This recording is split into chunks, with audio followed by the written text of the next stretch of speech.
نحمده ونصلي على رسول الكريم أما بعد قال النبي صلى الله عليه وسلم الصيام والقرآن يشفعان للعبد وكما قال النبي صلى الله عليه وسلم. درود شریف بلند آواز.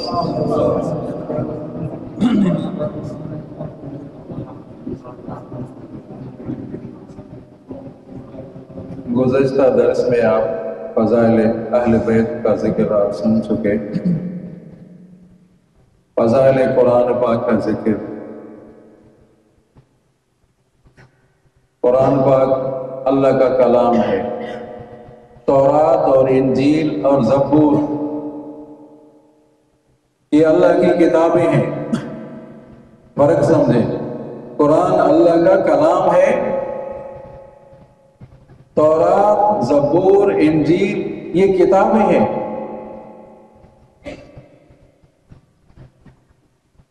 اللہ تبارک و تعالیٰ نے حضرت جبرائیل امین کے ساتھ کلام فرمایا ہے. اب جو قرآن پاک کی تلاوت کر رہا ہے گویا کہ اللہ تبارک و تعالیٰ کے ساتھ کلام کر رہا ہے، باتیں کر رہا ہے. تورات حضرت موسیٰ نبی علیہ السلام کو لکھ کر دے دی گئی، الواح پر لکھ کر دے دی گئی.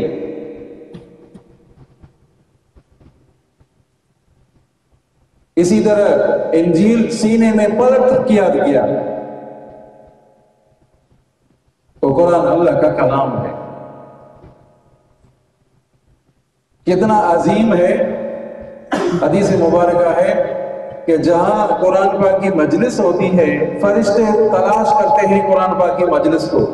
کہتے ہیں ہلومو الی مقصدکم، ایک دوسرے کو بلاتے ہیں کہ آؤ تمہارا مقصد ادھر ہے، آؤ تمہارا مقصد ادھر ہے. وہ بیٹھ جاتے ہیں جہاں قرآن پاک کی مجلس ہوتی ہے اس مجلس پہ فرشتے بیٹھ جاتے ہیں. دوسرے فرشتوں کو بھی بلاتے ہیں کہ آؤ بیٹھ جاؤ تمہارا مقصد تو یہ. مجلس برخاست ہوتی ہے، چلے جاتے ہیں بارگاہ الہی میں. اللہ تعالیٰ فرماتے ہیں بتاؤ فرشتوں میرے بندے کیا مانگ رہے تھے؟ یا اللہ جنت مانگ رہے تھے. کس چیز سے پناہ مانگ رہے تھے؟ یا اللہ جنت سے پناہ مانگ رہے تھے. اللہ تبارک و تعالیٰ فرمائیں گے کہ جنت دیکھی تو نہیں ہے، جہنم دیکھی تو نہیں ہے. تو فرشتے عرض کرتے ہیں کہ یا اللہ غیب پر ایمان لے آئے ہیں، آپ کے بندے غیب پر ایمان لے آئے ہیں. اللہ تعالیٰ فرمائیں گے کہ میرے فرشتوں تم گواہ بنو، جس اس مجلس میں جتنے بھی آئے میں نے سب کی مغفرت کر دی. اتنا عظیم کلام ہے، عظیم کتاب ہے. کافروں نے بڑی کوشش کی کہ قرآن پاک کے مقابلے میں کوئی کتاب بنائے، بڑی کوشش کی، ناکام ہوئے. قرآن کہہ رہا ہے ہرگز نہیں کر سکیں گے. قیامت تک چیلنج ہے کافروں کو. بڑے بڑے فصیح آئے، فساد اور بلاغت میں بڑا نام تھا لیکن ناکام ہوئے. سورہ کوثر لکھی ہوئی تھی بیت اللہ کے غلاف پر. ایک فصیح اور بلیغ آیا، دیکھا، بار بار دیکھ رہا ہے، بار بار پڑھ رہا ہے اور نیچے لکھ کر گیا کہ ما ھذا قول البشر، یہ کسی انسان کا کلام نہیں ہے. ایک بڑا فصیح اور بلیغ اس نے کہا کہ میں قرآن پاک کے مقابلے میں تمہیں بنا کر دے دوں گا لیکن شرط ہے کہ میرا گھر کا خرچہ تم برداشت کرو. 6 مہینے تک گھر کا خرچہ برداشت کرو. کہا 6 مہینے گھر کا خرچہ برداشت کریں گے؟ بڑا حال. 6 مہینے کے بعد مجھ سے مل لینا. 6 مہینے کے بعد جب ملنے آئے کہ بتاؤ، ایک بڑا حال تھا. جس طرح یہ بڑا حال کہ قرآن پاک کے مقابلے میں تم نے بنائی، کوئی کتاب بنائی اور جب دیکھا کہ پورے حال میں کاغذ بکھرے پڑے ہیں، ادھر ادھر بکھرے پڑے، کاغذات بکھرے پڑے ہوئے. ان کو کہا دیکھو کہ جب میں قرآن پاک کے مقابلے بناتا ہوں، اپنا جملہ بناتا ہوں، پھر قرآن پاک کے مقابلے میں رکھتا ہوں تو مجھے اپنے کلام پر ہنسی آتی ہے اور یہ کہتا ہوں کہ یہ کلام کتنا اعلیٰ کلام ہے اور میرا کلام کتنا گھٹیا کلام ہے. لکھتا ہوں پھر پھینکتا ہوں، لکھتا ہوں پھر پھینکتا ہوں. اسی ہزاروں کاغذات بکھرے پڑے ہیں کہ مجھے اپنے کلام پر ہنسی آتی ہے. یہ قرآن پاک کتنا اعلیٰ کلام ہے، کتنا عظیم کلام ہے. کوشش کی. الفیل والفیل مقابلے میں الفیل ملفیل وما ادراک ملفیل لہو ذنب کثیر ولہو خرطوم عظیم. قرآن پاک کے مقابلے میں بنا ہے.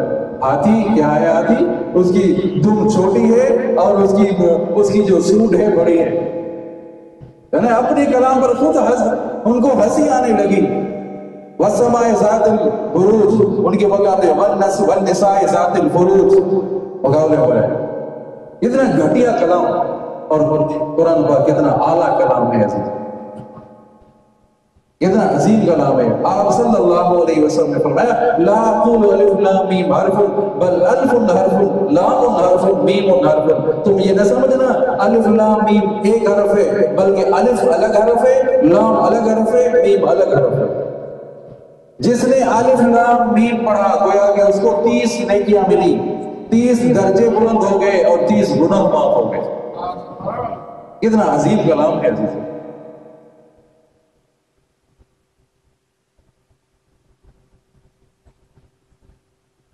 اور فرمایا آپ صلی اللہ علیہ وسلم نے فرمایا زینوا بیوتکم، اپنے گھر کو مزین کرو.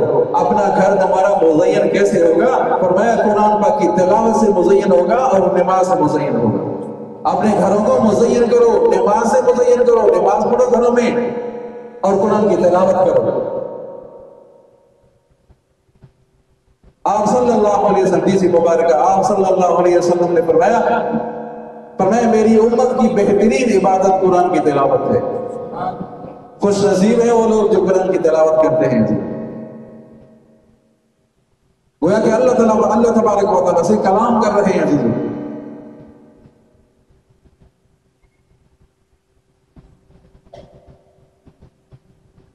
آئی بات سمجھ میں؟ اور بہت سے ایسے لوگ اتنی افراد میں چلے جاتے ہیں، تفریح کر لیتے ہیں.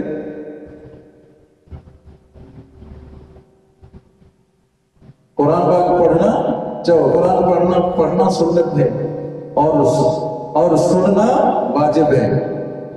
توجہ کریں، پڑھنا سنت ہے اور سننا یہ واجب ہے. آپ پڑھ رہے ہو اس طریقے سے پڑھیں کہ دوسری کی عبادت میں خلل نہ پڑے. جانا سبحان اللہ.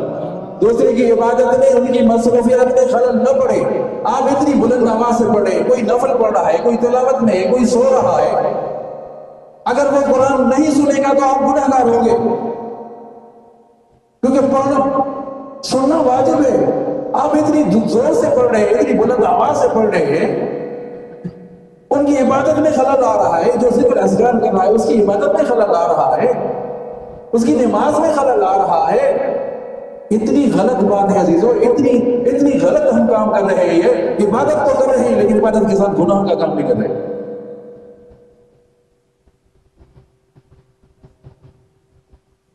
حضرت عمر فاروق رضی اللہ عنہ، اما عائشہ صدیقہ رضی اللہ عنہ خدمت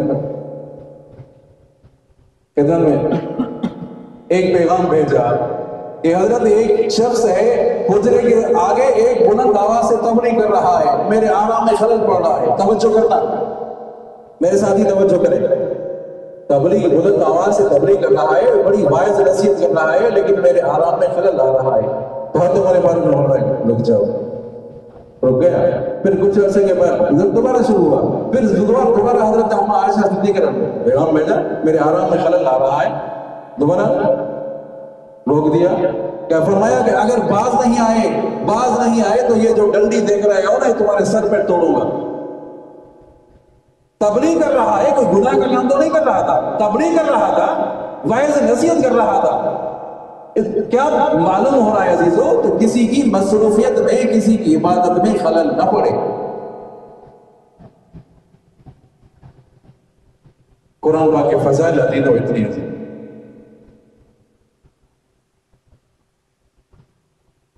جو قرآن پڑھتا ہے، آپ صلی اللہ علیہ وسلم خیرکم من تعلم القرآن وعلمہ، تم میں سے بہترین وہ ہے جو قرآن پڑھتا ہے اور پڑھاتا ہے. فرمایا میری امت میں بہترین طبقے، اشراف امتی، میری امت میں بہترین طبقے کون ہیں؟ اصحاب العلم و عامل القرآن. قرآن پاک سننے سمجھنے والے، قرآن پاک پڑھنے والے اور رات کو تہجد کی نماز پڑھنے والے میری امت میں بہترین طبقے کے عظیم قرآن پاک اتنا ہے جو قرآن پڑھتا ہے اور پڑھاتا ہے افضل ہے، تمام مخلوقات میں افضل وہ ہے جو قرآن پڑھتا ہے اور پڑھاتا ہے۔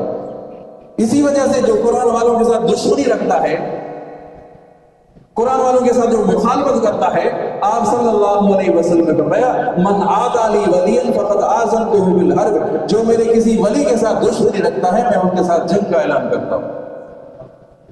اب بارہ تو آپ کہتے ہیں، بار بار تو آپ کہتے ہیں بھئی علماء کا اکرام کریں، بڑے لوگوں کی عزت کریں، علماء کا اکرام کریں۔ جب علماء بات کرتے ہیں، جب آپ کو حکم کرتے ہیں تو اس پر عمل تو کریں۔ تو یہ کہنا آپ علماء کا اکرام کریں تو یہ تو کہنا غلط ہے۔ پھر جب آپ کہتے ہیں کہ علماء کا اکرام کریں تو جو علماء بات کریں ان پر عمل تو کریں۔ علماء اکرام نے اتنی آپ کو واعظ نصیحت کی کہ بھائی الیکشن آ رہی ہے، علماء بھی ہیں، غیر علماء بھی ہیں، فاسق اور فاجر بھی ہیں، اپنا ووٹ قیمتی ووٹ ہے، اپنا قیمتی ووٹ علماء کو دینا۔ کہا نہیں کہا انہوں نے، بارہا کہا 4000 ووٹوں میں سے 50 ووٹ پڑے۔ صبح شام درس دیتے رہے، صبح شام تقریر کرتے رہے۔ پھر میں آپ کہتے ہیں کہ علماء کا قدر کرو، یہ ہم نے قدر کیا، یہ ہم نے اکرام کیا۔ ایسے لوگوں کو آپ نے منتخب کیا جو دین کے بھی دشمن ہیں، ملک کے بھی دشمن ہیں، ایسے لوگوں کو آپ نے منتخب کیا۔ حضرت سید عبدالکریم صاحب قریشی رحمۃ اللہ علیہ کی خدمت میں ایک شخص آیا اور حضرت میرے لیے دعا کرے۔ حضرت نے ہاتھ اٹھائے اور ہاتھ گر گئے، پھر دوسری ہاتھ اٹھائے اور ہاتھ گر گئے، تیسری دفعہ ہاتھ اٹھائے اور ہاتھ گر گئے۔ تو حضرت سید نے فرمایا کہ کیا کیا ہے تم نے؟ جو میں ہاتھ اٹھا رہا ہوں، ہاتھ گر رہے ہیں، تم نے کون سا گناہ کا کام کیا؟ کہ حضرت اور تو کام نہیں کیا، ایک ووٹ میں نے دیا تھا، ایک عالم بھی تھا، غیر عالم بھی تھا، کہ عالم کو ووٹ نہیں دیا، غیر عالم کو دیا تھا، کہ شرابی کو، فاسق کو ووٹ دیا تھا۔ کہ اللہ تعالیٰ اتنے ناراض ہوئے کہ میں ہاتھ اٹھا رہا ہوں، ہاتھ بھی قبول نہیں ہو، ہاتھ بھی میرے اٹھ نہیں رہے۔ تو ہم نے معمولی سمجھا اس کو، ہم نے اس کو معمولی سمجھا ہوا ہے۔ یہ علماء خامخواہ انہوں نے باتیں کی۔ اللہ اکبر، شہر رمضان الذی انزل فیہ القرآن، یہ مہینہ ایسا کہ قرآن پاک نازل ہوا اس مہینے۔ تمام آسمانی کتابیں رمضان مبارک میں نازل ہوئی، جو نا سبحان اللہ، تمام آسمانی کتابیں رمضان مبارک میں نازل ہوئی، اور قرآن لیلۃ القدر میں نازل ہوا۔ رمضان مبارک اور لیلۃ القدر میں لوح محفوظ سے دنیا والے آسمان تک ایک ہی وقت جناب، دفعتاً واحداً ایک ہی وقت میں نازل ہوا، اور نیچے آپ صلی اللہ علیہ وسلم کی زندگی مبارکہ 23 سالہ زندگی مبارکہ میں آہستہ آہستہ قرآن پاک نازل ہوا۔ ایک ہی دفعہ قدر کی رات ایک ہی دفعہ قرآن پاک نازل ہوا، اور باقی جو نیچے جو دنیا پر نازل ہوا وہ 23 سالہ زندگی میں آہستہ آہستہ نازل ہوا، موقع کی مناسبت نازل ہوا۔ تو رمضان مبارک ہے اور آخری عشرہ ہے۔ آخری عشرے میں آپ صلی اللہ علیہ وسلم 3 کام بڑے شوق سے کرتے تھے۔ ایک تو آپ صلی اللہ علیہ وسلم کی چادر مبارک کس کر باندھتے تھے، شدہ بیزرہ، آپ کی چادر مبارک کس کر باندھتے تھے، اور دوسری بات یہ کہ گھر والوں کو اٹھاتے تھے، تیسری رات پوری رات عبادت کرتے تھے۔ تو دعا کرتے ہیں اللہ تعالیٰ ہم سب کو ان راتوں میں عبادت کرنے کی توفیق